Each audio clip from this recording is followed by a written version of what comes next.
everyone, my name is Brady Whitten and I'm the pastor at First United Methodist Church in Baton Rouge, Louisiana, and I welcome you to The Word Meets the World for September the 15th, 2021.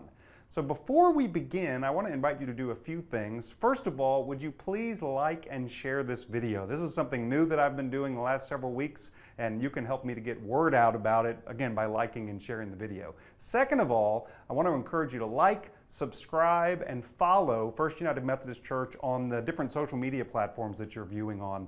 We're putting out lots of great content for children, youth, adults, music, and we want to be able to bless you in all of those ways. So I want to do something a little bit different this week, and I may do this every week. We're going to experiment with this some. I want to start with a topic that's making headline news, and then go to the Bible and see what the Bible might have to say about it. Again, a little different than what I've been doing, but my prayer is still that we'll learn something maybe new about the Scriptures that we didn't know before, and see what it teaches us about living as disciples of Jesus Christ in the world today. So the topic I want to discuss today is abortion. And as we begin, I want to say that I realize this topic can be a very emotional and painful one. And in particular, I want to talk to any women who are considering abortion or who have had an abortion and might need someone to talk to about it. The first thing I want you to know is this: you do not have to go through this alone. There are people out there who care about you. They care about your situation. And so reach out to someone. Let them know what you're going through. And if you happen to be a part of a church where you don't think that you're going to get the support that you need, I want to say to you, find one that will. They're out there. The second thing I want you to know is this: you are God's beloved. While your actions matter, God's grace and redeeming power are greater than anything that we do. There's nothing you can do to make God love you any more. There's nothing you can do to make God love you any less. And don't let anyone tell you differently.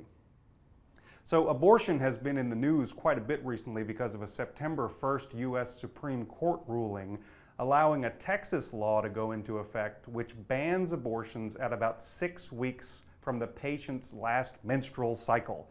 But it relies on the actions of private citizens to enforce the law rather than the government. And there's been, again, quite a lot in the news about this recently. The law has been heralded by anti-abortion groups as a victory, but women's rights groups see it as a blow to a woman's right to self-determination.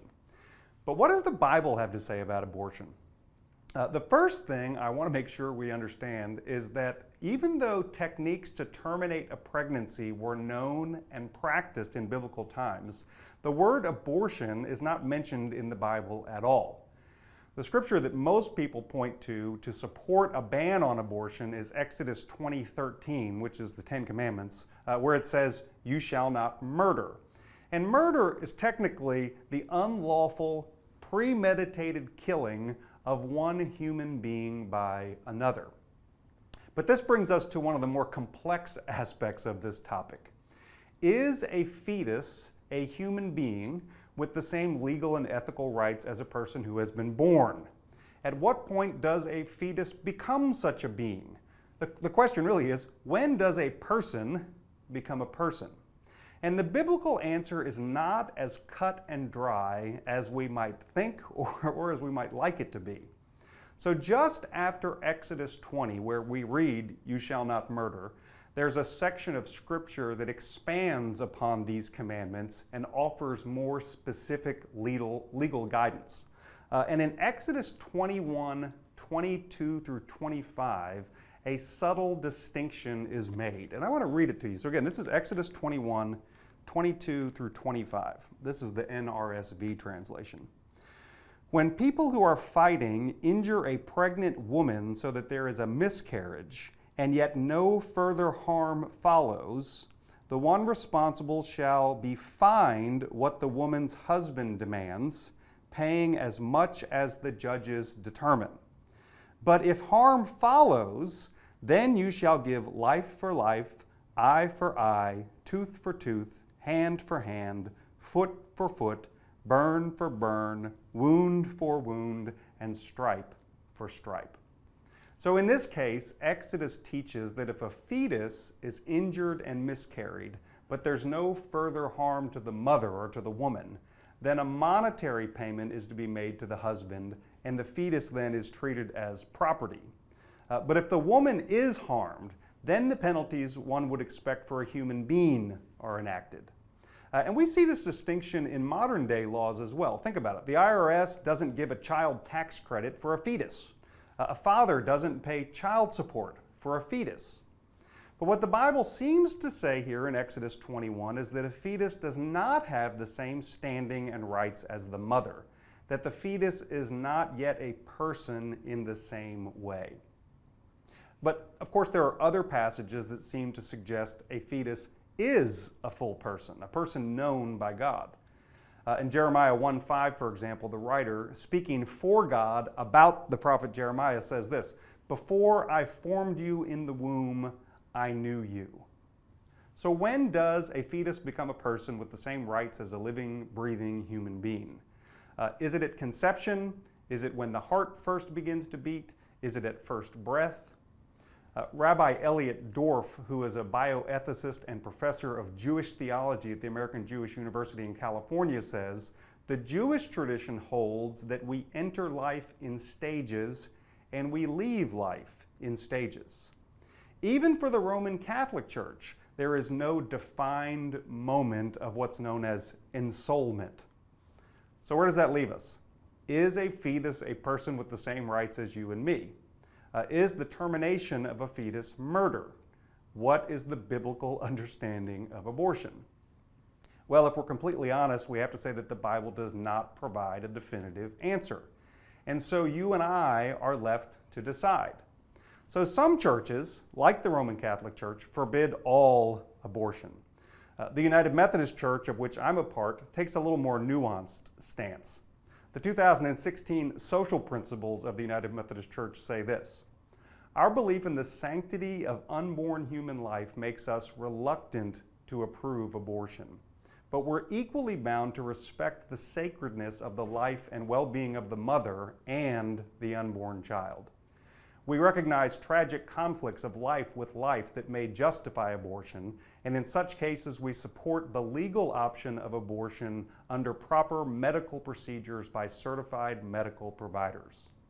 We cannot affirm abortion as an acceptable means of birth control, and we unconditionally reject it as a means of gender selection or eugenics.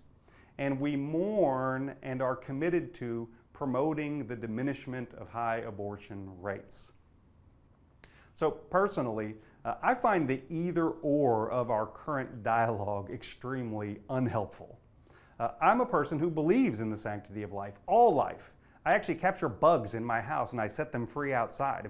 I value life that much. So the last thing I want to see is life ended unnecessarily. And so I agree with my church, the Methodist Church, and cannot affirm abortion as an acceptable means of birth control. So in that respect, I'm pro-life. But I'm also a father of a daughter. And I can tell you that if my daughter was pregnant and the pregnancy put her life at risk, which certainly does happen, I would want her to have access to safe and legal medical options, and I certainly wouldn't want the government making those decisions for her. So I believe all women should be able to make those choices in conversation with their families, with their friends, with their doctors, with their spiritual leaders. And so in that regard, I'm pro-choice. So I've recently become aware of a third way of talking about this complex topic. It's a phrase that's coined by an organization of the same name called pro-grace. And this is what pro-grace says on their website. "The political dialogue frames the issue in a way that makes us feel we must choose between either advocating for the woman or advocating for the child. But when we align with this either-or mentality, it actually limits the positive influence that we can have in our culture. Instead, we can start believing God to give us a creative solution based on His wisdom and provision and His love for both the woman and the child." And I really like that approach. Now, I don't know enough about this organization to endorse them, so this is not an endorsement, but I love the idea of shifting the conversation from an either or to a both and. And above all, I do believe a biblical perspective on abortion should be one that is pro-grace. So what do you think? What do you think about this? I want to leave you with a few discussion topics. Maybe if you have a group you can talk about these with, that would be a great way to kind of delve a little deeper into this subject. Or maybe these are just things that you can think about for yourself. So as we leave the questions up, just want to remind you one last time to please like and share this video, and I hope I'll see you again next time.